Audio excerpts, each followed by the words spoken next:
Relaksasi sektor dan kegiatan serta penurunan level PPKM berdampak pada euforia berlebihan di kalangan masyarakat. Semakin disayangkan karena masyarakat kendor akan prokes, protokol kesehatan, padahal kita masih belum aman. Untuk membahasnya, kami sudah terhubung melalui sambungan Zoom dengan Kepala Bidang Perubahan Perilaku Satgas COVID-19, Sony Hari B. Harmadi, dan juga epidemiolog dari Fakultas Kesehatan Masyarakat Universitas Indonesia, Tri Yunis Miko Wahyono. Selamat malam, Pak Sony dan juga Pak Yunis. Malam Mbak Tiffany. Baik, saya akan. Mbak Tiffany. Terima kasih Bapak-Bapak sudah bergabung. Saya akan ke Pak Tri Yunis Miko dulu. Kita melihat apa yang terjadi sekarang, apalagi di masa pelonggaran atau penurunan level PPKM yang diikuti dengan adanya relaksasi sektor, kegiatan ya yang juga ikut pelan-pelan dilonggarkan. Menurut Anda apakah ini keputusan yang tepat di waktu yang tepat juga atau justru sebaliknya, dan bagaimana menahan euforia masyarakat ini? Karena yang dikhawatirkan jangan sampai di kemudian hari justru takutnya ada lonjakan lagi nih Pak.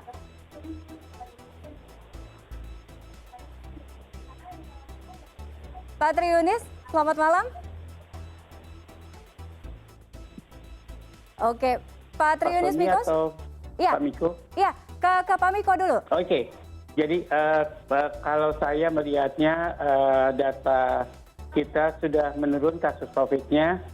Kemudian positivity rate-nya sudah menurun juga, tapi pastinya berapa?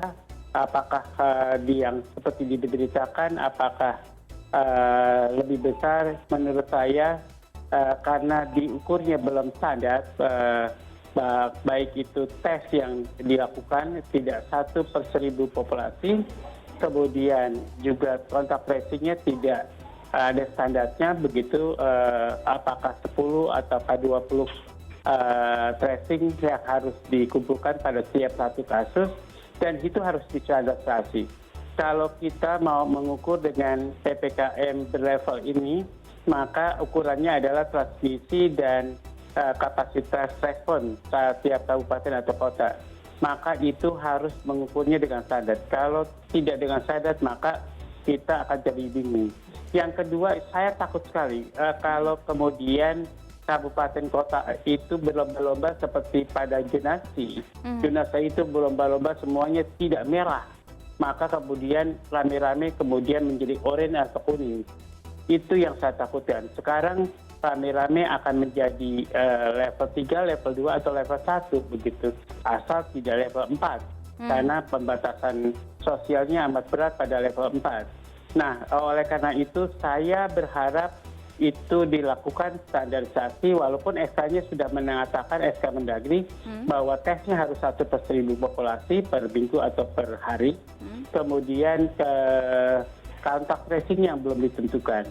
Tapi kontak tracing-nya dikatakan sebanyak-banyaknya. Tapi menurut saya itu bukan standar. Jadi harus distandarisasi karena kenyataannya di setiap kabupaten atau kota itu masih di bawah 10. Dan menurut saya yang OTG itu tidak diperiksa PCR-nya atau antigennya. Menurut saya harusnya diperiksa karena kita akan berjalan dari wabah ke endemi. Jadi semua yang positif antigen atau PCR COVID begitu kontaknya mau bergejala atau tidak, dan menurut saya juga harusnya diturunkan kontaknya, tidak 30 menit, dikurangkan 15 menit, dan harusnya turunkan lagi menjadi 10 menit begitu, atau 5 menit, jadi paling tidak 10 menit lah. Supaya kita endemisnya benar-benar menjamin endemis, jangan sampai ada kasus lagi, jangan sampai terjadi mutasi virus lagi, karena virus ini gampang bermutasi. Jangan sampai kita kecolongan virus yang bermutasi kemudian menyerang rakyat Indonesia yang sudah pernah infeksi maupun yang sudah divaksinasi. Begitu.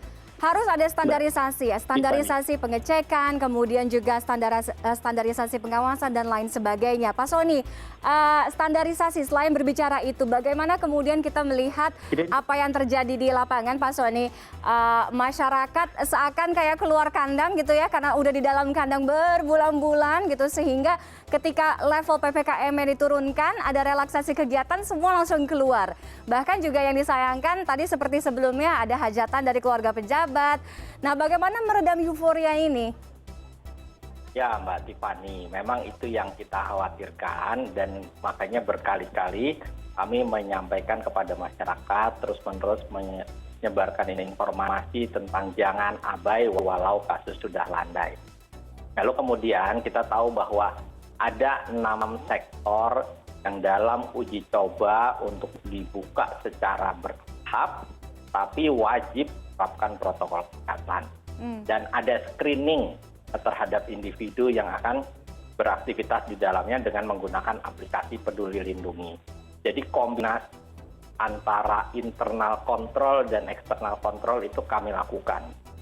Internal kontrol itu artinya setiap individu harus bisa ya mematuhi protokol kesehatan. Dia harus menyiapkan masker, jaga jarak, banding individu sebelum berangkat secara mandiri dia melihat statusnya di aplikasi Peduli Lindungi apakah hijau, kuning, merah atau hitam. Nah dari situ baru dia boleh untuk memutuskan pergi atau tidak kalau memang statusnya perbolehkan untuk bepergian. Lalu kemudian tempat aktivitas tadi yang diuji cobakan dengan protokol kesehatan digital di sektor perdagangan misalnya mall ya, kemudian transportasi, bandara, terminal, stasiun dan seterusnya, pariwisata, hotel, akomodasi, bar, kafe, restoran, museum dan seterusnya, terus tempat-tempat ibadah, gedung perkantoran dan industri, sekolah itu diterapkan protokol kesehatan digital tetap harus mematuhi protokol kesehatan yang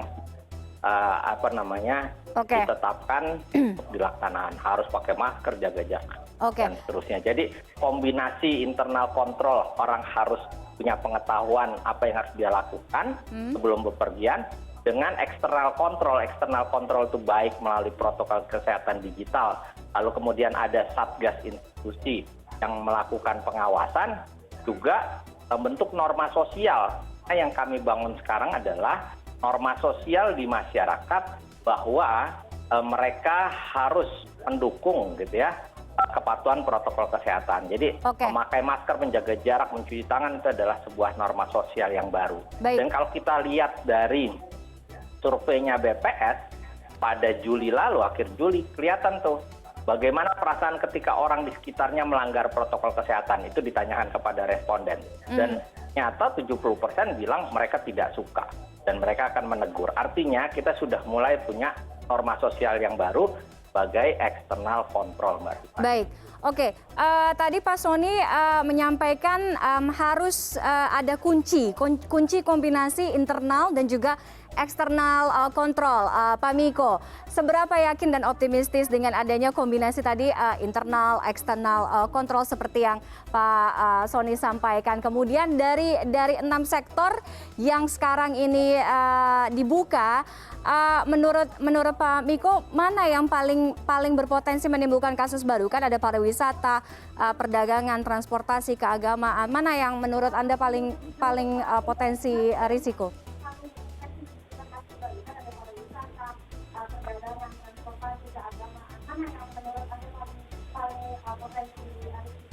Ya, satu mengenai eksternal kontrol gitu. Kontrol masyarakat Indonesia menurut saya sudah harus dimulai dengan hukum ya. Harus ada peraturan. Jadi kita terbukti bahwa dengan Peduli Lindungi itu ada 3.000-an orang yang masuk mall tanpa ada peraturan yang membawahinya. Jadi mau diapain kalau sudah terjadi penularan begitu. Jadi menurut saya harus belajar dengan hukum. Jadi menurut saya harus denda orang-orang yang kemudian keluar ke mal-mal begitu. Orang yang sakit harus diisolasi, tapi dia melakukan kemudian melakukan peluyuran kemana-mana ke mal begitu. Jadi itu tidak benar. Itu harus benar-benar dia melakukan peraturan yang benar. Kalau kita mau menuju endemi, menurut saya harus dimulai dengan peraturan. Apakah itu pakai SK Mendagri atau Permendagri, apakah itu pakai peraturan pemerintah. Harus dengan peraturan. Kalau tidak, buat saya masyarakat Indonesia luar biasa bantuannya. Yang kedua adalah tentang sektor mana yang paling tidak berisiko. Menurut saya dalam rencana new normal dulu kita melakukan rencana new normal pada sektor yang tidak berisiko dulu. Jadi sektor sekolah, kemudian itu ada urutan risikonya, SD, SMP, SMA. Jadi yang tidak berisiko adalah SMP. Okay. Dalam sektor perhubungan begitu, pesawat, ada moda transportasi air, darat, kemudian kereta api dan mobil begitu, atau kendaraan. Ya itu harus dihitung risikonya yang harus dibuka, kemudian yang paling tidak berisiko. Menurut saya yang paling tidak berisiko itu benar-benar ada datanya. Dan menurut saya harus dengan survei.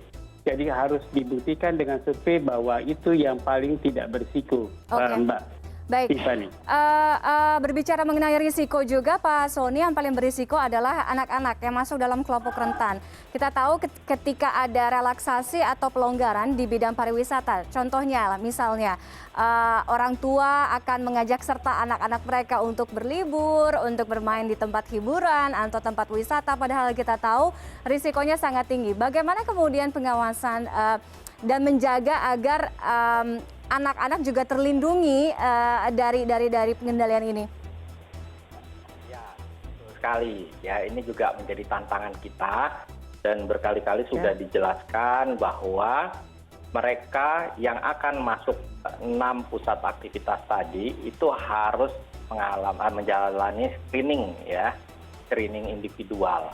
Nah, si anak ini juga termasuk harus melewati screening individual, dan pasti dia keluar warna merah karena anak usia 12 tahun ke bawah kan tidak ada yang divaksin. Nah, sehingga pasti dilarang untuk masuk. Oleh karenanya, kita selalu mengingatkan kepada seluruh masyarakat bahwa upaya untuk membuka aktivitas secara bertahap berkelanjutan itu bisa dilakukan dengan dukungan masyarakat. Kalau enggak nanti hanya bertahap tapi tidak berkelanjutan. Oleh karena bertahap dan berkelanjutan tuh kita memitigasi risiko, mengurangi risiko serendah mungkin. Salah satu cara untuk menurunkan risiko adalah mengurangi pergerakan dari penduduk rentan. Penduduk rentan adalah anak-anak di bawah usia 12 tahun dan mereka orang tua yang di atas 60 tahun. Oleh karenanya, pertama, partisipasi masyarakat, mereka harus tersosialisasi dengan baik. Kenapa kebijakan ini ditetapkan? Anak usia 12 tahun ke bawah belum bisa untuk pergi ke fasilitas publik. Lalu yang kedua, pengelola fasilitas publik juga harus tahu apa yang boleh dan tidak, apa yang berisiko dan siapa yang tidak berisiko. Lalu kemudian berikutnya lagi, harus ada kontrol dari masyarakat. Saya bilang sebagai internal control, ya. Jadi misalkan menemui anak-anak dalam mal yang sudah masuk, bisa melaporkan kepada petugas dan menegur petugas yang ada. Oke. Berbicara mengenai partisipasi juga, tidak hanya masyarakat, partisipasi penggunaan aplikasi Peduli Lindungi, Pak Miko. Penggunaan aplikasi Peduli Lindungi ini kan digunakan di beberapa sektor kegiatan, ya. Melihat ini, apakah sudah maksimal implementasinya dan memang mampukah ini menjadi salah satu pengawas kemudian juga pengendali?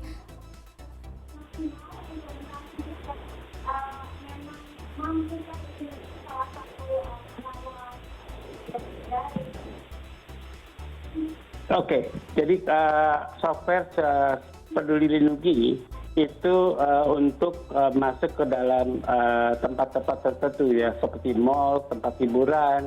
Kemudian kita akan di-screening dengan Peduli Lindungi. Peduli Lindungi akan di-link dengan informasi orang-orang yang mendapat imunisasi dengan kartu vaksinasi, begitu. Jadi juga kedua, orang-orang yang positif COVID dan kemudian dicatat juga di dalam software yang bisa dideteksi dengan Peduli Lindungi. Tapi karena tidak ada peraturannya, orang-orang yang positif COVID begitu pada saat dia masuk itu hitam, kalau ditegur seperti apa? Kemudian kan itu hanya anjuran. Ya kalau dia ngotot begitu, mana aturannya, pemerintah tidak bisa berkata apa-apa begitu. Menurut saya banyak orang Indonesia yang bandel kalau dengan software dia terdeteksi. Bahkan kalau orang Madura ini maaf buat orang Madura ya luar biasa untuk tidak patuh aturannya. Jadi menurut saya harus belajar pada aturan. Indonesia harus membuat peraturannya, apakah itu dengan Permendagri atau peraturan pemerintah harus dibuat karena kita mau beralih dari wabah COVID ini di Indonesia dan akan menjadi endemi. Jadi begitu kita masuk dari wabah COVID menjadi endemi, kita perlu peraturan yang kuat. Orang Malaysia saja sudah punya peraturan, Singapura sudah punya peraturan, kemudian Brunei Darussalam sudah punya peraturan.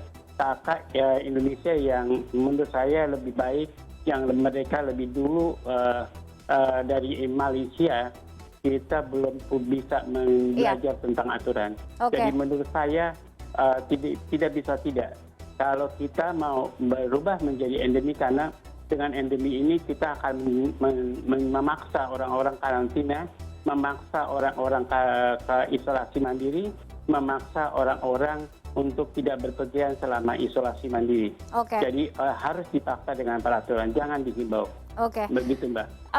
Intinya Bapak-Bapak, masyarakat harus ingat bahwa pandemi belum landai, jadi kita tidak boleh abai. Tidak hanya pemerintah yang bertanggung jawab menggodok kebijakan dan lain sebagainya, tapi masyarakat pun juga harus saling mengingatkan dan juga mengawasi bahwa jangan sampai euforia berlebihan ini justru menjadi batu sandungan kita di kemudian hari, tiba-tiba ada lonjakan. Itu tidak ingin terjadi lagi pada kita tentunya. Terima kasih. Kenapa, Pak Miko? Oke, baik. Terima kasih Pak Triunis Miko Wahyono dan juga Pak Sony sudah bergabung dengan CNN Indonesia Connected malam hari ini. Selamat malam Bapak-Bapak, salam sehat selalu. Terima kasih.